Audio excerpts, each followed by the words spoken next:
I have heard nothing but insane hype for this book, and I felt gaslit. He's like, I'm gonna kill you for calling me short. Hey friends, it's Sarah, and today I want to talk to you about how my magical readathon is going so far.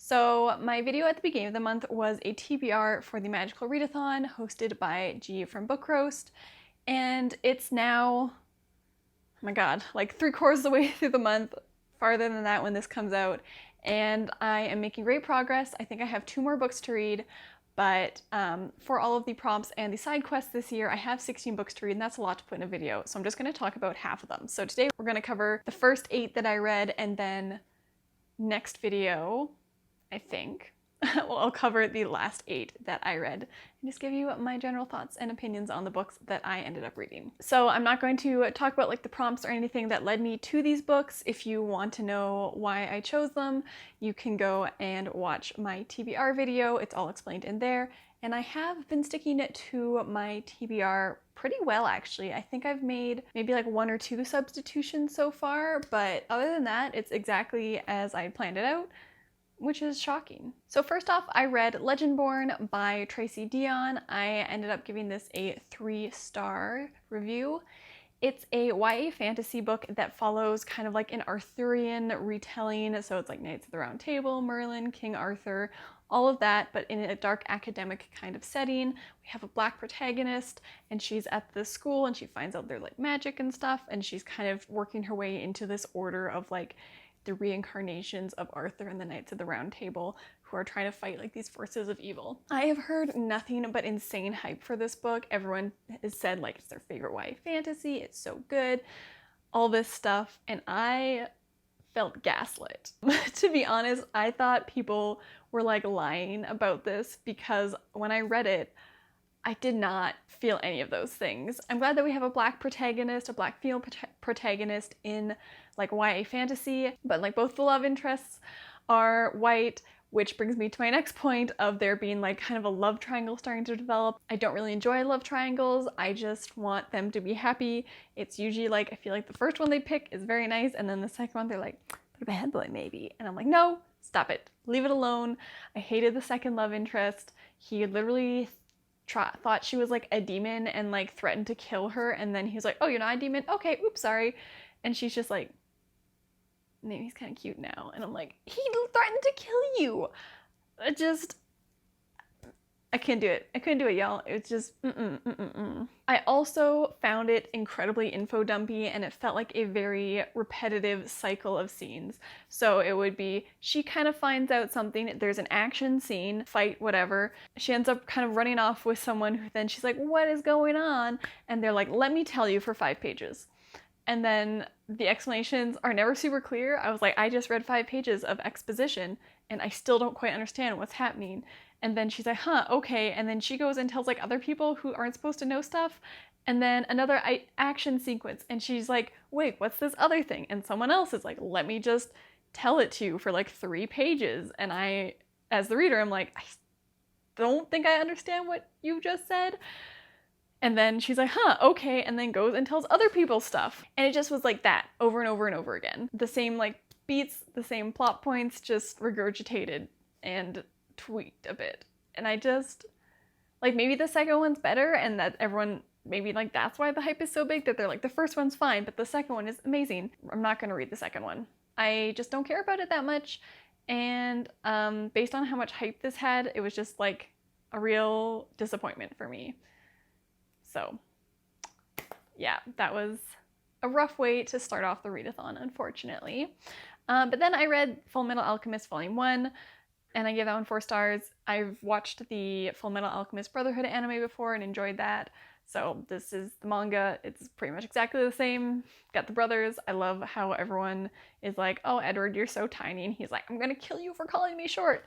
I think he's very silly and funny. But yeah. I'm going to probably keep reading the series because it's fun and I enjoyed the anime, but I watched that like, I don't know, 8 years ago or something. Is that right? Yeah, 7 or 8 years ago. So gotta catch up.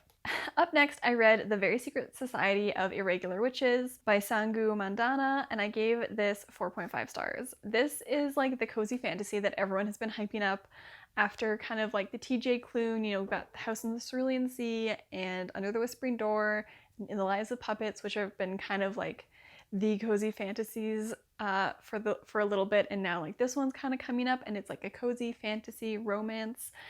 It was very sweet. It was very cozy. The romance was really nice. And it was a little less sappy, I would say. I think like the Cerulean Sea, if you don't like real like sappy kind of saccharine feelings, you might not like that, but this one is a little more toned down. Yeah, so super sweet. The idea is basically like our main character is a witch. Her father had died, so she's kind of dealing with that like grief. And then she also ends up kind of being like a, not quite a nanny, but like a magical teacher for these two young witches. And so like she kind of in with this like little family. There's the two young witches. It's like kind of like a found family, like group of little like misfits who have kind of collected at this big house. And she kind of joins their little family, and it's very sweet, and it's got a great found family. It's just very lovely, and it like warms your soul. Then I read Les 10 enfants que Madame Ming n'a jamais eu by Éric-Emmanuel Schmitt. This was a gift from a friend, and it was a very short little book. It's basically like this main character who runs into Madame Ming, who is a bathroom attendant at his like office building, and she kind of like tells him stories about all of her 10 children, and he's like, we're in China, there's like the one-child policy. What is she talking about? She can't possibly have 10 kids, but her stories are so like vivid and detailed and nuanced that he's like, maybe she does have 10 kids. And so there's not like a huge plot. It's just him trying to figure out like what's real and what's not in her stories. And there's there's a fair twist in this book, which really took me by surprise because we were just kind of like plodding along, and then I was like, what? So I enjoyed this. I think I'd give it like 3.5. 4 stars. I'm not sure because it is in French, so I found it read to me a little bit like a fable, but I think that's just more because that's what I'm used to reading in French. It went better than expected. The first little bit I did have to look up some words, but as I got like used to it again, it went a lot quicker, and yeah, I did enjoy it. I'm just not quite sure how to rate it because it is in a second language that I haven't practiced in quite a while. My enjoyment was affected by my lack of fluidity in the language, I would say, but I did quite like it, and I think it was a good recommendation for my friend, so thank you, Emma, for helping me practice my French. Okay, then I read another friend recommendation, and that was the Immortal Soul Salvage Yard by Beth May. This was a recommendation for my friend Jessie, and it's a bunch of poems that are kind of based around or contain bits of like emails or letters or like scraps of writing from the author's life. So like here you've got like a whole page where she's got like handwritten stuff from her journal. I ended up giving this like 3.5 stars. The first few ones I wasn't too super sold on, but there were more poems I enjoyed and that I related to later on in the book. I think if you know the author, because she is an actress and I believe like a podcaster and stuff, so if you know her, I think you would enjoy this more because you kind of know a bit about her life, whereas I knew nothing about her. I was going into this being like, what are you talking about? I also kind of wanted some more, I thought there'd be more parts of her, like scraps of paper and paraphernalia like in the poems, but some of them were just like, yeah, so like this one, the only thing in it is the title Storyman. And that's like most of them. They only have kind of like maybe one thing in the title or like one phrase kind of written out. This one, it just says winter in handwriting, so I definitely thought there's going to be more of that kind of like interspersed within the poems, and some of them have more than others, but I don't feel like the things that are in it necessarily add to the poems. Like they would have been the same if they hadn't had these like little scraps in it, I think. I really enjoy the concept. I don't think it was executed as well as it could have been, but there were some poems that were really good, and I would say overall they're pretty like raw and vulnerable. And if you know and enjoy Beth May and her work, then I think you probably really like this. I just don't really know her, so my enjoyment was hampered a little bit by that. Okay, and then I read another super hyped TikTok book, which was Divine Rivals by Rebecca Ross, and this one I gave 4.5 stars. It's kind of a like romantic fantasy history YA novel. So it's set in the late 1800s, and it's kind of like a World War II sort of setting, but the war that's going on is between these like two gods who have woken up and like recruited humans to like fight for them.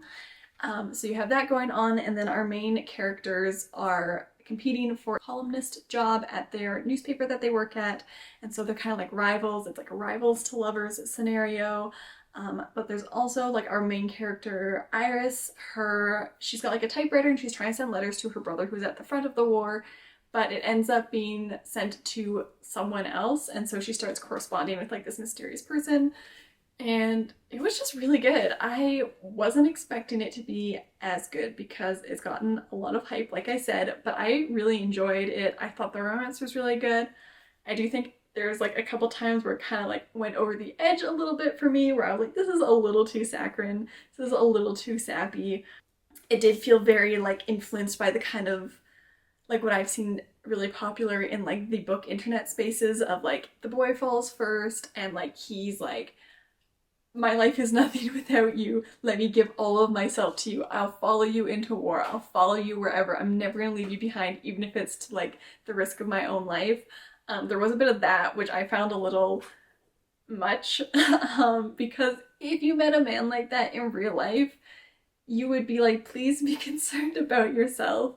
Please do not just follow me around like a little puppy. And I think they would be pretty boring because they wouldn't have much personality if they're just living for you. Anyways, down off my high horse. For the most part, the romance was really good. There's just a couple parts where I was like, you can tone it down a little bit. You don't need to cater only to the TikTok girlies.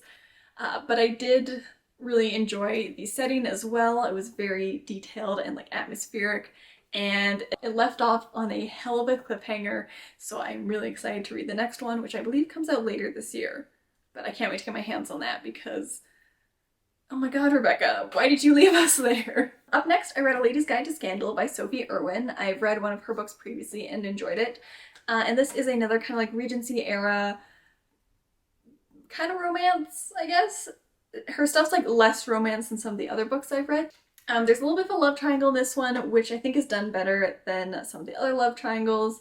It does have kind of two viable suitors, and I feel like she makes the right choice, so that was good. There's also a bit of a like second chance romance in it, but basically the main character has been widowed, and she now has to figure out what to do with her life. She wasn't in love with her husband, but now she's like, oh, I'm kind of free. Maybe I can like let my hair down a little and like I'll do like painting. She's like go off with her friend on vacation, and she has been awarded a like large portion of money from her late husband's will, but only so long as her conduct remains suitable as deemed by his nephew, who was actually the man that she was in love with before, but who she had to turn down to marry for money, basically, and for her family's good standing. But things start to go a little awry when she starts hanging out with some people that the nephew deems less than savory. And so there's that real tension between like she likes this, you know, she's in love with this man still, but he's also kind of like judging her comportment and her behavior to make sure that it's suitable. It's kind of messy, but it was really good. I do think my one complaint about it was that the romance near the end it was like kind of nothing, and then all of a sudden like, oh, here we go, romance. And I would have liked it to be drawn out a little bit more throughout the story, but it was still very enjoyable, and I ended up giving it 3.5 stars. So the final book that I want to talk about in this video is another TikTok hyped book by one of TikTok's favorite authors, Olivie Blake, and that is Masters of Death. So this is another fantasy novel, and I'm going to give you the synopsis that is not on the cover, because the one that's on the cover that I read that really got me into this book says that it's about a vampire real estate agent who is trying to sell a house that's haunted by a ghost, and she's trying to evict him, so she enlists the help of a mortal medium as well as some other supernatural creatures in order to do that. And that is not the plot. That is the setup for the plot. The actual plot is that the mortal godson of Death realizes that his godfather, Death, is missing, and so he has to go with this ragtag group of paranormal creatures to play this immortal game, which is not explained until the very end, and even then very loosely, in order to kind of like win his godfather's freedom back from whoever is holding him hostage. That's the actual plot. What I wanted was a kind of silly book about the vampire real estate agent and the ghost she's trying to evict. That's a side plot at best. So I was pretty disappointed when I realized that most of the plot was revolving around this game. The game was really not well explained until kind of the end, where it was like sort of played out, and I still don't quite understand it, and I think you're not supposed to fully understand it, but a lot of the book was spent being like, the game, the immortal game, the only rule is don't lose, but death always wins, but you're not playing death, you're playing the game. And it would say kind of like the same stock set of like 5 phrases, just like over and over throughout the book. It was just so maddening to try and do that and like figure out what's going on. Aside from all the confusion around the game, I also found this book just like very long-winded. Olivie Blake does have a very nice way with words, and some of the sentences are very beautiful. However, sometimes you just gotta edit her like at the publishing houses.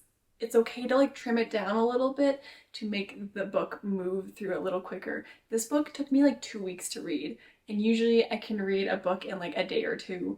I'm a very quick reader. This book was a real struggle to get through, and it took me a long time. And it was kind of painful at times. I ended up giving it 3 stars because I think the message at the end was really great and interesting, but if it hadn't been for that, it probably would have been like a 1.5 or 2 stars, because I just like could not. The characters, I felt like I didn't know much about them, even though they talked a lot. There was a lot of dialogue in this, and it was just all like banter. Everyone's just being like real snippy and like funny and sarcastic and witty with each other, which kind of makes them all sound a little bit the same. There's also, I think, too many characters. There are at least 2 characters that could have just not existed in this, and I don't think it would have changed the plot at all. There was one who had a little bit of an impact on the plot at the very end, but also her character was like barely mentioned throughout most of the book. Like she was kind of one of the side characters and then ended up having a fairly significant role at the plot at the end. You know, the other 2 characters were like pretty big, and like you can tell Olivie Blake was trying to make them like, I don't know, like a couple that you really invested in, but then they kind of didn't really contribute anything to the plot. I don't know, maybe I just missed it because I got so tired of reading all of these long sentences and the stupid witty banter. Anyways, it was just a very big disappointment for me, even though I didn't really have any expectations. I read the blurb, I thought that was fun. I had cool end papers that were like super pretty, so I was like, I'll just like loan it from work, and then if I like it, I can buy it because it's a pretty like package of a book.